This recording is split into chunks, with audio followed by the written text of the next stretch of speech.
Hello friends, नमस्कार। बहुत बहुत स्वागत करेंगे आपके अपने यूट्यूब चैनल जीडीएससी के क्लासेस में। साथियों, एसएससी सीजीएल के लिए मैं आपसे कहा था, लेकिन मैं उस वादे को कर नहीं पाया क्योंकि डेली आपको एनालिसिस कराना था। लेकिन साथियों, दिक्कत ये हो गया कि कई सारे बैच स्टार्ट किए गए हैं, तो उन सभी बैचों को देखना है, तो इसीलिए आपको प्रैक्टिस सेट ही दिया जा पा रहा है। आपके लिए जो मैंने कहा था कि जो एनालिसिस कराएंगे हम लोग तीनों शिफ्टों का, वो नहीं करा पाए, तो उसके लिए क्षमा चाहते हैं। लेकिन फिर भी बहुत सारे क्वेश्चन फंसे हैं हमारे इस चैनल के माध्यम से, जो एसएससी सीजीएल का चलाया गया था बैच, तो इसकी बहुत बहुत खुशी है हमें। ठीक है, तो चलिए आज भी एसएससी सीजीएल का जो हम लोग ये क्वेश्चन लेके आए हैं, क्वेश्चन बैंक, ये काफ़ी ज़्यादा इंपॉर्टेंट होगा आपके एग्जाम के लिए। तो वीडियो पसंद आए तो लाइक कमेंट शेयर करिएगा, चैनल को सपोर्ट करिएगा। चलिए स्टार्ट करेंगे क्वेश्चन से। वन लाइनर है सभी। भारत की मुख्य भूमि का अक्षांश किसके बीच फैला हुआ है? तो 8 डिग्री 4 मिनट उत्तर से 37 डिग्री 6 मिनट उत्तर के बीच में स्थित है। ठीक है, और कौन सा संगठन भारत का स्थलाकृति मानचित्र बनाता है? तो ये भारतीय सर्वेक्षण विभाग होता है, जो भारत की स्थलाकृति का मानचित्र बनाता है। ठीक है, क्वेश्चन नंबर 3 है कि भारतीय मानक समय ग्रीनविच मानक समय से कितना आगे है? तो 5.5 घंटा आगे है। ठीक है, किससे? ग्रीनविच, जीएमटी से। किससे है? तो जीएमटी, ग्रीनविच मेन टाइम। यहाँ पे ग्रीनविच मेन टाइम होता है, जो इंग्लैंड से है। ठीक, 0 है यहाँ पे। तो ये जो जीएमटी है, ये समय का निर्धारण करती है साथियों, और जो हमारा भारतीय मानक समय है, वो जीएमटी से 5.5 घंटा आगे है, याद रखिएगा। अगला क्वेश्चन क्या है आपका कि सूर्य की सीधी किरणें किसे नहीं मिलेगी? तो सूर्य श्रीनगर को नहीं मिलेगी। ठीक है, भारत के दक्षिणी छोर का क्या नाम है? तो निकोबार द्वीप में स्थित है इंदिरा पॉइंट। ठीक है, इंदिरा कॉल आपके क्या बोला जाता है कि उत्तर में स्थित है, जो कि जम्मू कश्मीर है। ठीक है, इंदिरा पॉइंट आपके दक्षिण में स्थित है, निकोबार द्वीप में। ठीक है, याद रखिएगा। अगला है, भारत के दक्षिण में सबसे दूरस्थ स्थान कौन सा हो जाएगा? तो वही आपका इंदिरा पॉइंट, जस्ट बताया गया अभी। नेक्स्ट है, भारत का क्षेत्रफल पैक्टिसन से लगभग कितना बड़ा है? तो 4 गुना। ठीक है, किस देश की भारत के साथ अंतर्राष्ट्रीय सीमा नहीं है? तो श्रीलंका के साथ। ये अंतर्राष्ट्रीय सीमा जलीय सीमा होगी ना, स्थलीय सीमा नहीं है। ठीक है, चलिए, पाक जल डमरू मध्य के बीच कौन से देश हैं? तो भारत और श्रीलंका है।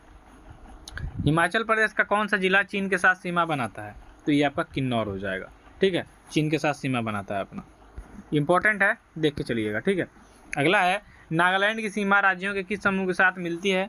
तो अरुणाचल प्रदेश, असम और मणिपुर से मिलती है। ठीक है, भारत के किस देश ने अपनी सीमा मानचित्रों का आदान प्रदान करके किसके साथ किया? तो ये आपके किया प्रधानमंत्री मोदी जी के शासनकाल के दौरान ही बांग्लादेश के साथ। ठीक है, तो ये आपका इम्पोर्टेंट क्वेश्चन होगा। भारत में 9 तटीय राज्य हैं, लेकिन आधे से अधिक समुद्री नमक का उत्पादन गुजरात के तट से होता है, क्योंकि कम वर्षा और सापेक्ष आर्द्रता नमक उत्पादन के लिए आदर्श होती है। तो ये पूछ रहे हैं भैया कि कैसे ये नमक बनता है? तो समुद्री जल का वाष्पीकरण होता है। क्या होता है कि जो समुद्र होता है ना, इधर पानी रहता है, इधर जो क्षेत्र है फैला हुआ, यहाँ पे बड़े बड़े क्या बोलते हैं, गड्ढे बनाते हैं, खेत। ठीक है, ऊंचा मेढ़ा करके। पहले जब पानी आएगा समुद्र का, उसके बाद मेढ़ा को ऊंचा कर देंगे। ठीक है, कि फिर दोबारा इसमें पानी ना आए। तो ज्वार भाटा जब आता है तो पानी इसमें भर जाता है, फिर इसकी मेढ़ को ऊंचा कर दिया जाता है। उसके बाद जब सूर्य की किरणें जब इस पर पड़ती हैं, तो इसका वाष्पीकरण होता है। ठीक है, और ये जो इसमें जल रहता है, वो वाष्प बन के उड़ जाता है, और जो इसमें नमक होता है साथियों, वो यहाँ पे बच जाता है। ठीक है, तो ऐसे नमक का उत्पादन किया जाता है। चलिए, नेक्स्ट है, भारत के पूर्वी और पश्चिमी तटों पर किस राज्य की भूमि है? तो आपके पांडिचेरी हो जाएगा। ठीक है, भारत के किस राज्य का क्षेत्रफल सबसे अधिक हो जाएगा? तो राजस्थान आपका क्षेत्रफल की दृष्टि से पहले स्थान पे आता है। ठीक है, चलिए नेक्स्ट क्वेश्चन देखेंगे, भारत की तटरेखा की लंबाई कितनी हो जाएगी? तो 7516.6 किलोमीटर हो जाएगी। ठीक है, लक्षद्वीप में कितने द्वीप हो जाएंगे? तो आपके 36 द्वीप हो जाएंगे। ठीक है, नेक्स्ट है आपका कि अंडमान और निकोबार द्वीप समूह में गद्देदार चोटी जो कि सैंडल पीक है, कहाँ पे है? तो ये आपके उत्तरी अंडमान में है। नेक्स्ट क्वेश्चन है कि आंध्र प्रदेश और तमिलनाडु के जो तटीय इलाके हैं, इनको क्या कहा जाता है? तो इनको कहा जाता है कोरोमंडल तट। ठीक है, याद रखिएगा, ये मस्ट है। कोंकण तट से कितनी दूर हो जाएगा? तो ये दमन से गोवा। ठीक है, नेक्स्ट देखेंगे कि भारत का कौन सा केंद्र शासित प्रदेश ऐसा है कि इसके 4 जिले हैं, लेकिन इसके किसी भी जिले की सीमा इसके किसी अन्य जिले की सीमा से नहीं लगती है? तो ये आपकी पांडिचेरी हो जाएगा। ठीक है, नेक्स्ट क्वेश्चन है आपसे कि झीलों के अध्ययन को क्या कहा जाता है? तो लिम्रोलॉजी। ठीक है, कुल्लू घाटी किसके बीच स्थित है? तो धौलाधर और पीर पंजाल यानी जम्मू कश्मीर में पड़ेगा ये, ठीक है। नेक्स्ट है पिपली घाट दर्रे के किस पहाड़ी भाग में स्थित हो जाएगा? तो ये आपके अरावली में हो जाएगा, ठीक है। किस हिमालयी चोटी को सागरमाथा भी कहा जाता है? तो आपका माउंट एवरेस्ट। माउंट एवरेस्ट की बात करते हैं, सागरमाथा इसको नेपाल में कहा जाता है, याद रखिएगा। और 8,848 कहीं कहीं 8,850 मीटर दिया रहता है इसकी ऊंचाई भी, और ये नेपाल में स्थित है, और नेपाल में इसे क्या कहते हैं? सागरमाथा। चलिए अगला क्वेश्चन देखेंगे कि गॉडविन ऑस्टिन क्या है साथियों? ये आपका भारत की एक चोटी हो जाएगी। ग्रेटर हिमालय का दूसरा नाम क्या हो जाएगा? तो हिमाद्री हो जाएगा, ठीक है। नेक्स्ट है जो नागा टीबा और महाभारत पर्वत श्रृंखलाओं में शामिल है? तो निम्न हिमालय हो जाएगा, ठीक है। आगे बढ़ेंगे कि सह्याद्री पर्वत श्रृंखला के अन्य नाम क्या हैं? तो ये आपका पश्चिमी घाट हो जाएगा। और नेक्स्ट है कि भारत का सबसे ऊंचा पठार कौन सा हो जाएगा? तो ये आपके लद्दाख का पठार हो जाएगा, ठीक है। ये भी इंपॉर्टेंट है। अब नेक्स्ट क्वेश्चन देखेंगे, प्रायद्वीपीय भारत की सबसे ऊंची चोटी कौन सी हो जाएगी? तो ये आपकी अनाईमुड़ी हो जाएगी। सतपुड़ा की रानी किस हिल स्टेशन को कहा जाता है? तो पंचमढ़ी को कहा जाता है। ये आपकी पड़ती है मध्य प्रदेश में। सतपुड़ा की जो पहाड़ियाँ हैं। लोकटक क्या है? तो ये मणिपुर में स्थित एक झील हो जाएगी, ठीक है। ये कहाँ की झील है? तो आपके मणिपुर की, ठीक है। ये भी इंपॉर्टेंट होगा एग्जाम की दृष्टि से। सबसे बड़ी मानव निर्मित झील आपकी कौन सी हो जाएगी? तो गोविंद बल्लभ पंत सागर हो जाएगा, ठीक है। नेक्स्ट है शिव समुद्रम जलप्रपात किस नदी के मार्ग में पाया जाता है? तो एक कावेरी नदी पे स्थित है साथियों शिव समुद्रम जलप्रपात। इसको इंपॉर्टेंट करिएगा, ये इंपॉर्टेंट क्वेश्चन है आपके लिए, ठीक है। अगला क्वेश्चन हो जाएगा बालाटोडा हिमनद कहाँ पे स्थित होगा? तो ये आपके काराकोरम पर्वतमाला में। अगला है कि भारत का सबसे ऊंचा जलप्रपात कौन सा हो जाएगा? तो ये आपका जोग जलप्रपात हो जाएगा, ठीक है। और ऊंचे क्षेत्रों में लेटराइट मिट्टी किससे बनी होती है? तो ये अम्लीय होती है, ठीक है, अम्लीय होती है, हाँ सही है। लेटराइट मिट्टी कहाँ पे पाई जाएगी? तो आर्द्र और शुष्क जलवायु वाले उष्णकटिबंधीय क्षेत्रों में, याद रखिएगा जानकारी के लिए। भारत के उत्तरी मैदानों की जो मिट्टी है सामान्यतः कैसी बनी होती है? तो तालोचन द्वारा बनी होती है, ठीक है। यानी कि जलोढ़ मृदा यहाँ पे ज़्यादा हो जाएगी, ठीक है, उत्तरी मैदान की जो मिट्टी है। चलिए नेक्स्ट है इडुक्की परियोजना। ये देखिए ये आपके पेरियार नदी पे है, और राज्य पूछेगा तो केरल राज्य में स्थित है। इडुक्की परियोजना की बात करें कहाँ पे है साथियों? तो ये पेरियार नदी पे है, ठीक है। सॉरी थोड़ा सा, इडुक्की परियोजना आपकी कहाँ पे? पेरियार नदी, और राज्य आपका केरल हो जाएगा।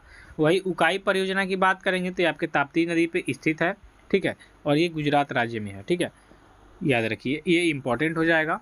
नेक्स्ट है काकड़ापारा परियोजना आपका कहाँ पे है? तो ये भी आपके ताप्ती नदी पे है, और राज्य की बात करेंगे तो ये गुजरात में है, ठीक है। कोलडैम परियोजना आपकी कहाँ पे हो जाएगी? तो ये आपके सतलज नदी पे होगी। राज्य की बात करेंगे तो हिमाचल प्रदेश हो जाएगा, ठीक है। ये सभी काफ़ी ज़्यादा इंपॉर्टेंट है साथियों, इनसे क्वेश्चन आपके बनते हैं, ठीक है। एग्जाम में आप देखे भी होंगे, एनालिसिस और जो किए होंगे। तो गंगा सागर परियोजना आपके चंबल नदी में, और स्टेट की बात करेंगे तो मध्य प्रदेश में, ठीक है। यानी कि जो गंगा सागर परियोजना है चंबल नदी पे स्थित है, स्टेट पूछ देगा तो मध्य प्रदेश। जवाहर सागर परियोजना की बात करेंगे तो ये आपके चंबल नदी पे भी हो जाएगा, और राज्य की बात करेंगे तो राजस्थान हो जाएगा। अगला है जायकवाड़ी परियोजना आपके गोदावरी नदी पे स्थित है, राज्य की बात करेंगे तो महाराष्ट्र में हो जाएगा। और टिहरी बात परियोजना की बात करेंगे तो भागीरथी नदी है, और राज्य की बात करेंगे तो उत्तराखंड हो जाएगा, ठीक है। नेक्स्ट है तिलैया परियोजना की बात करेंगे तो बराकर नदी पे स्थित है, और राज्य की बात करेंगे तो आपका झारखंड हो जाएगा।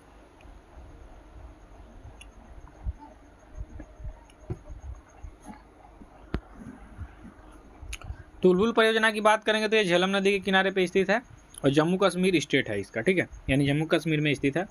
दुर्गापुर बैराज की बात करेंगे तो ये दामोदर नदी पे स्थित है, और राज्य की बात करेंगे तो पश्चिम बंगाल हो जाएगा, ठीक है। आगे बढ़ेंगे दुलहस्ती जो परियोजना है ये आपके चिनाब नदी पे स्थित है, स्टेट की बात करेंगे तो ये आपके जम्मू कश्मीर में स्थित है, ठीक है। और नागपुर शक्तिगिरी परियोजना हो जाएगी कोराडी नदी पे, और स्टेट की बात कर लेंगे तो ये आपके महाराष्ट्र राज्य में स्थित हो जाएगा, ठीक है। ये काफ़ी ज़्यादा इंपॉर्टेंट है, सभी क्वेश्चन देख के जाएंगे। नागार्जुन सागर परियोजना जो कि कई बार आपके एग्जाम में पूछा हुआ है, ये आपके कृष्णा नदी पे स्थित है, और स्टेट की बात कर लेंगे तो ये आपके आंध्र प्रदेश से संबंधित हो जाएगा। नेक्स्ट करेंगे कि नाथपा झाकरी परियोजना आपके सतलज नदी पे है, स्टेट की बात करेंगे तो ये आपके हिमाचल प्रदेश से स्थित हो जाएगा। अब कुछ साइंस रिलेटेड क्वेश्चन देखेंगे कि एंथ्रोलॉजी में आपके पुष्पों का अध्ययन किया जाता है, इनसे क्वेश्चन बड़े आते हैं भैया।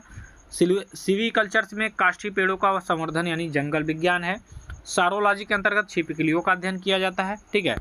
और ये देखिए माइकोलॉजी के अंतर्गत कोको का अध्ययन किया जाता है, इसको वेरी वेरी इंपॉर्टेंट करिए, एग्जाम में कई बार आया है। फाइकोलॉजी यानी शैवालों का अध्ययन, इसको वेरी वेरी इंपॉर्टेंट करिए, ठीक है। माइकोलॉजी और फाइकोलॉजी याद रखिएगा, कवक और शैवाल। फाइकोलॉजी में अब ये मत कवक कर दीजिएगा, अब माइकोलॉजी में शैवाल नहीं, माइकोलॉजी में कवक है और फाइकोलॉजी में शैवाल है। पोमोलॉजी में फल है आपका, ठीक है, पोमोलॉजी में आपका फल का अध्ययन किया जाता है। आर्निथोलॉजी में पक्षियों का अध्ययन किया जाता है, ये भी आता है इससे, ठीक है। इक्थियोलॉजी में आपका मछलियों का अध्ययन किया जाता है, ये भी आता है आपके एग्जाम में, ठीक है, सीधे आएंगे आपके एग्जाम में क्वेश्चन। एंटोमोलॉजी, एंट माने चींटी होती है, एंटोमोलॉजी मैंने इसका अध्ययन किया जाएगा।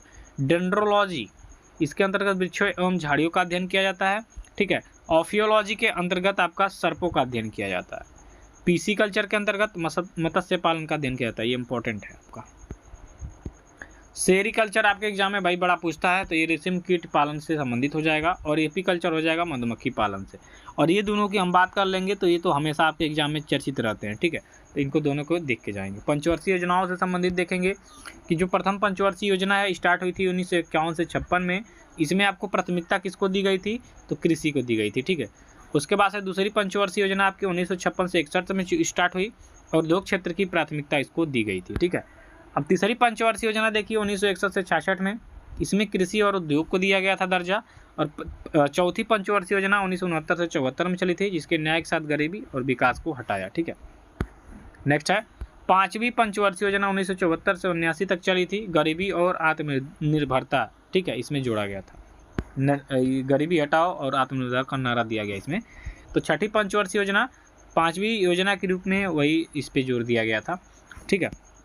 उसके बाद से है आपकी सातवीं पंचवर्षीय योजना 85 से 90, और इसमें फूड प्रोडक्शन, ठीक, इसमें आपका फूड प्रोडक्शन और रोजगार के उत्पादकता संबंधी चीज़ों को प्रोत्साहित किया गया। आठवीं पंचवर्षीय योजना 92 से 97 तक चली थी, इसमें रोजगार सृजन, जनसंख्या का नियंत्रण, इस पर लागू किया गया, ठीक है। अगला है नौवीं पंचवर्षीय योजना, इसमें क्या है आपको दो चीज़ पूछता है, एक पूछेगा डेट कि नौवीं पंचवर्षीय योजना कब से कब तक चली, और दूसरा कि इसमें प्राथमिकता किसको दी गई थी। तो 97 से 2002 तक चला, 7% की जो विकास दर थी, ठीक है, नहीं 7% की विकास दर बता रहा है यहाँ पे। इसके बाद से आपकी 10वीं पंचवर्षीय योजना 2002 से 7 तक चली, जिसमें स्वरोजगार और संसाधनों का विकास था। और इसके बाद से 11वीं पंचवर्षीय योजना 2007 से 12 तक चली, व्यापक और तेजी से विकास। और 12वीं पंचवर्षीय योजना 2012 से 17, इसमें स्वास्थ्य, शिक्षा और स्वच्छता का इसमें इस पे बल दिया गया, ठीक है। चलिए अब कुछ क्वेश्चन आपके अंतर्राष्ट्रीय दिवस से देखेंगे।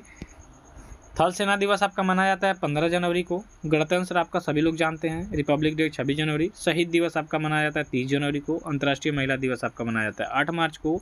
विश्व वानिकी दिवस 21 मार्च को, इसको इंपॉर्टेंट करिएगा, विश्व वानिकी दिवस आपसे पूछता है साथियों।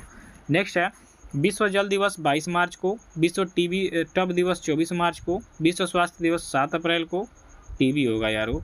विश्व श्रमिक दिवस 1 मई को। रेड क्रॉस दिवस 8 मई को। इसमें से श्रमिक दिवस और स्वास्थ्य दिवस इसको इंपॉर्टेंट करिएगा, ये आपके एग्जाम में आते हैं। जल दिवस भी आपका कभी कभी पूछ लेगा, लेकिन ये दोनों इंपॉर्टेंट है। नेक्स्ट है विश्व नर्स दिवस 12 मई को और विश्व दूरसंचार दिवस 17 मई को मनाया जाता है। विश्व तंबाकू रोधी दिवस ये आपका 31 मई को, इसको आप वेरी वेरी इंपॉर्टेंट करिएगा, ठीक है। विश्व पर्यावरण दिवस 5 जून को, इसको भी आप वेरी वेरी इंपॉर्टेंट करिएगा। विश्व रक्तदान दिवस ये भी 15 जून को, इसको आप वेरी वेरी इंपॉर्टेंट कर सकते हैं, ठीक है। ये तीनों क्वेश्चन आपके एग्जाम में सीधे आ जाएंगे। नेक्स्ट है राष्ट्रीय सांख्यिकी दिवस 29 जून को मनाया जाता है और विश्व जनसंख्या दिवस 11 जुलाई को। विश्व स्तनपान दिवस 1 अगस्त को। स्वतंत्रता दिवस 15 अगस्त को। राष्ट्रीय खेल दिवस 29 अगस्त को, तो ये इंपॉर्टेंट हो जाएगा। अगला है हाल ही में मनाया गया शिक्षक दिवस 5 सितंबर। अंतर्राष्ट्रीय साक्षरता दिवस 8 सितंबर, ये इंपॉर्टेंट है। हिंदी दिवस 14 सितंबर, ये भी इंपॉर्टेंट है। ओजोन परत संरक्षण दिवस 16 सितंबर, ये भी इंपॉर्टेंट है। विश्व पर्यटन दिवस 27 सितंबर को मनाया जाता है, ठीक है। तो ये तीनों मैंने इंपॉर्टेंट बताया, इसको इंपॉर्टेंट कर लीजिएगा। अगला है अंतर्राष्ट्रीय वृद्धजन दिवस 1 अक्टूबर को। विश्व वन्य प्राणी दिवस 6 अक्टूबर को। वायुसेना दिवस 8 अक्टूबर को और हो जाएगा। विश्व डाक दिवस 9 अक्टूबर को। विश्व खाद्य दिवस 16 अक्टूबर को। संयुक्त राष्ट्र दिवस 24 अक्टूबर, ये इंपॉर्टेंट है। और बाल दिवस आपका 14 नवंबर को मनाया जाता है, ठीक है।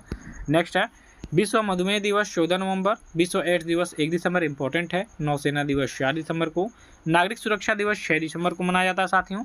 और झंडा दिवस 7 दिसंबर को। अंतर्राष्ट्रीय मानवाधिकार दिवस 10 दिसंबर को, किसान दिवस 23, ये इंपॉर्टेंट करिएगा, ठीक है, किसान दिवस को। और राष्ट्रीय उपभोक्ता दिवस 24 दिसंबर को, सॉरी, ये इंपॉर्टेंट करिएगा, ठीक है, 24 दिसंबर। तो आज के वीडियो में बस इतना ही। वीडियो पसंद है तो लाइक कमेंट शेयर जरूर करिएगा।